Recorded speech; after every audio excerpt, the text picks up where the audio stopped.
Because there's two parts here that are really important. The first is there's an individual mandate. So as of 2014, we're all going to have to demonstrate what they call proof of coverage, just like you do with your auto insurance. Yeah, you have a card that says you're insured. If you're not insured, you're going to pay a penalty. Now the big question comes in here in terms of how this works. The penalty is very low. It's only $95 for an individual for the first year. So a lot of folks are really wondering how effective the mandate's going to be. Because if I'm looking at paying $95 on the one hand, or many hundreds or even thousands of dollars for insurance on the other, a lot of folks, particularly young, healthy people, may decide to pay the penalty and not get insured. Now that's a big problem, because the whole law, in terms of the Affordable Care Act, depends on getting a lot of those healthy, uninsured people to buy coverage, because they got to offset the cost of the more expensive people who are sick, they have chronic conditions, et cetera, and they haven't been able to afford care. So unless we get a lot of young, healthy people to buy coverage, the cost of the bill is going to rise.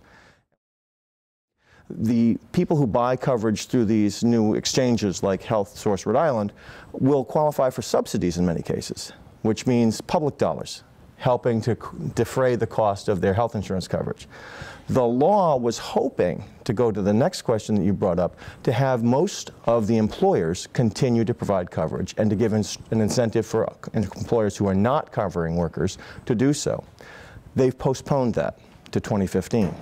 And that's a big deal because, while most employers with more than 50 workers, just like Providence College, do provide their workers with insurance coverage, the folks who don't now have additional time. And it's already starting to affect how employers are making hiring decisions. The law applies to businesses with 50 or more workers, but only to people who work 30 or more hours a week. So what you're seeing now, in anticipation of this, a lot of businesses are not hiring folks for more than 30 hours a week. So a lot of folks working 29.5 hours. And so that's one of the biggest questions of the recovery economically has been, why are we creating so many part-time jobs? Why aren't we creating more full-time jobs and creating more jobs in general? A lot of folks are suggesting that healthcare reform has a role in that.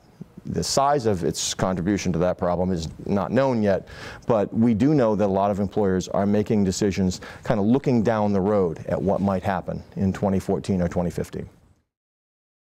The affordability issue cuts in a couple of different ways.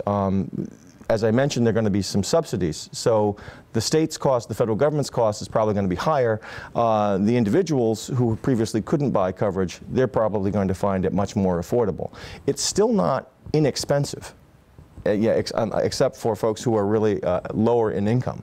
For a typical middle-class family, you're going to be able to purchase coverage, and it's more affordable than you would have had before, but it's still not cheap. And one of the biggest questions is, will folks come and take advantage of it? And there's a big unknown in every state right now with that. But I do think it's a net positive for folks who are currently uninsured. One of the questions that we do have is how many current businesses who now provide their workers with insurance may drop coverage and send folks down the street to get subsidized care through the exchanges. We don't know the answer to that. There are lots of dueling statistics out there in terms of what people think might happen. But to the extent to which that occurs, the cost of the bill goes up again.